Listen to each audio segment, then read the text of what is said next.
بسم الله الرحمن الرحيم اللهم صل على سيدنا محمد وعلى آله حق قدره ومقداره العظيم. നമ്മുടെ ഈ ചാനലിൻ്റെ ഒരു പ്രധാനപ്പെട്ട ലക്ഷ്യങ്ങളിലൊന്ന് സ്വലാത്തുൽ ഫാത്തിഹ പ്രചരിപ്പിക്കുക, ജനങ്ങൾക്ക് സ്വലാത്തുൽ ഫാത്തിഹിൻ്റെ മഹത്വങ്ങളെ അറിയിച്ചു കൊടുക്കുക എന്നുള്ളതാണ്. ഇൻഷാ അല്ലാഹ് നമ്മൾ സ്വലാത്തുൽ ഫാത്തിഹിനെ കുറിച്ചിട്ടുള്ളൊരു കഥയാണ് പറഞ്ഞു വരുന്നത്. സ്വലാത്തുൽ ഫാത്തിഹ അധികരിപ്പിച്ച് കഴിഞ്ഞാൽ അത് ഖബറിൽ ഒരാളെ എങ്ങനെയാണ് അത് രക്ഷിക്കുക എന്നുള്ള വിഷയത്തെക്കുറിച്ചിട്ട് ഇൻഷാ അല്ലാഹ് ഹബീബ റസൂലുള്ളാഹി സ്വല്ലല്ലാഹു അലൈഹി വസല്ലം തങ്ങൾ തന്നെ പറഞ്ഞിട്ടുണ്ട്. സ്വലാത്ത് അധികരിപ്പിക്കുന്നത് ഖബറിലെ രക്ഷക്ക് ഉതകുന്ന കാര്യമാണെന്നുള്ളത്. ഹബീബ റസൂലുള്ളാഹി സ്വല്ലല്ലാഹു അലൈഹി വസല്ലം തങ്ങൾ പറയാണ്, അക്സിറു മിനസ് സ്വലാത്തി അലയ്യ ലി അന്ന അവ്വല മാ തസ്അലൂന ഫിൽ ഖബരി അന്നി. നിങ്ങൾ എന്ത് ചെയ്യുക? എൻ്റെ മേൽ സ്വലാത്ത് ചെല്ലുന്നത് വർദ്ധിപ്പിക്കുക. കാരണം നിങ്ങളോട് ഖബറിൽ വെച്ചിട്ട് ആദ്യമായി ചോദിക്കപ്പെടുക എന്നെ കുറിച്ചിട്ടായിരിക്കും. അപ്പോൾ ഹബീബ റസൂലുള്ളാഹി സ്വല്ലല്ലാഹു അലൈഹി വസല്ലം തങ്ങൾ പറയാണ്, നിങ്ങൾ എൻ്റെ മേൽ കൂടുതലായിട്ട് സ്വലാത്ത് ചൊല്ലുക, കാരണം ഖബറിൽ വെച്ച് നിങ്ങളോട് ആദ്യം ചോദിക്കുക എന്നെ കുറിച്ചിട്ടായിരിക്കും. അല്ലാഹ്. അപ്പോൾ ഹബീബ റസൂലുള്ളാഹി സ്വല്ലല്ലാഹു അലൈഹി വസല്ലം തങ്ങൾ തന്നെ പറഞ്ഞിട്ടുള്ള വിഷയമാണ്, സ്വലാത്ത് അധികരിപ്പിച്ച് കഴിഞ്ഞാൽ അത് ഖബറിൽ അവർക്ക് വളരെ ഉപകാരപ്രദമാകുന്നു. മറ്റൊരു ഹദീസിൽ നമുക്ക് കാണാൻ പറ്റും, ഹബീബ റസൂലുള്ളാഹി സ്വല്ലല്ലാഹു അലൈഹി വസല്ലം തങ്ങൾ പറയുന്നതായിട്ട്, അതായത് സ്വലാത്ത് അവരെ ഖബറിൽ പ്രകാശമായിട്ട് വരുമെന്നുള്ള രൂപത്തിലൊക്കെ തങ്ങൾ പറഞ്ഞതായിട്ട് കാണാം.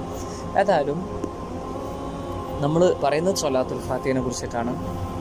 സയ്യിദ് ഇലാൽ ജാബിരി എന്ന് പറഞ്ഞിട്ടുള്ളൊരു മഹാനുണ്ടായിരുന്നു. ബഹുമാനപ്പെട്ടവർ ഒരിക്കലൊരു സ്വപ്നം കണ്ടു. അദ്ദേഹം മരണപ്പെടുന്നതായിട്ടാണ് സ്വപ്നം കണ്ടത്. അങ്ങനെ അദ്ദേഹത്തെ കുളിപ്പിച്ചു, കഫൻ ചെയ്തു, മറവ് ചെയ്യുകയും ചെയ്തു.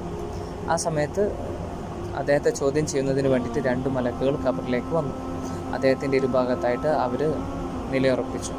ശേഷം മലക്കുകളിൽ ഒരാൾ ബഹുമാനപ്പെട്ടവരെ ചോദ്യം ചെയ്യാൻ തുടങ്ങി. നിൻ്റെ റബ്ബ് ആരാണ്, നബി ആരാണ് തുടങ്ങിയ ചോദ്യങ്ങൾ. ബഹുമാനപ്പെട്ടവർ ഉത്തരം പറയാൻ വേണ്ടിയിട്ട് അദ്ദേഹത്തിൻ്റെ വായ തുറന്നതും ആ സമയത്ത് ബഹുമാനപ്പെട്ടവരുടെ വായയിൽ നിന്ന് അതിസുന്ദരമായൊരു സുഗന്ധം പ്രവഹിക്കാൻ തുടങ്ങി. അപ്പോൾ രണ്ടാമത്തെ മലക്ക് ആദ്യത്തെ മലക്കിനോട് പറഞ്ഞത്രേ, വരൂ നമുക്ക് പോകാം, ഇദ്ദേഹം സ്വലാത്തുൽ ഫാത്തിഹിൻ്റെ അഹ്ലുകാരനാണ്, അതായത് ധാരാളമായിട്ട് സ്വലാത്തുൽ ഫാത്തിഹ ചെല്ലുന്ന ആളാണ്. അതുകൊണ്ട് തന്നെ നമുക്ക് എന്ത് ചെയ്യാം, ഇദ്ദേഹത്തിൻ്റെ അടുത്തുനിന്ന് പോകാം. ഇദ്ദേഹത്തോടൊക്കെ എന്ത് ചോദ്യമാണ് നമ്മൾ ചോദിക്കുക, അല്ലെങ്കിൽ എന്ത് ചോദിക്കാനാണ് ഇദ്ദേഹത്തോടൊക്കെ?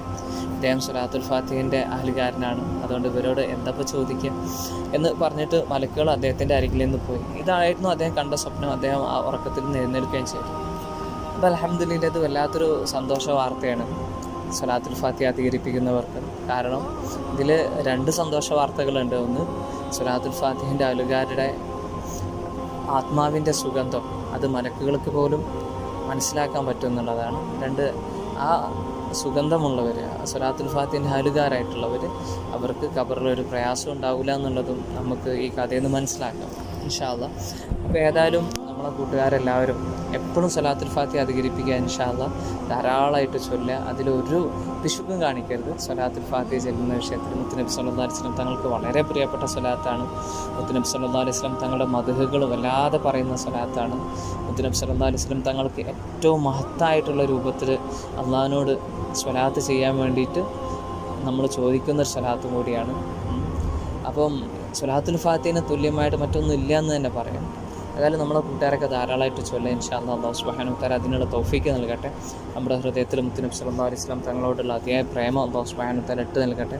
ഓരോ നിമിഷത്തിലും മുത്തുനബി സല്ലല്ലാഹു അലൈഹി വസല്ലം തങ്ങളെ ഉണർവിൽ തന്നെ കാണുന്നൊരു അവസരം അല്ലാഹു സുബ്ഹാനഹു വ തആല നമ്മളെ എത്തിക്കട്ടെ. ആമീൻ. ബിജായി നബി അമീൻ സല്ലല്ലാഹു അലൈഹി വസല്ലം.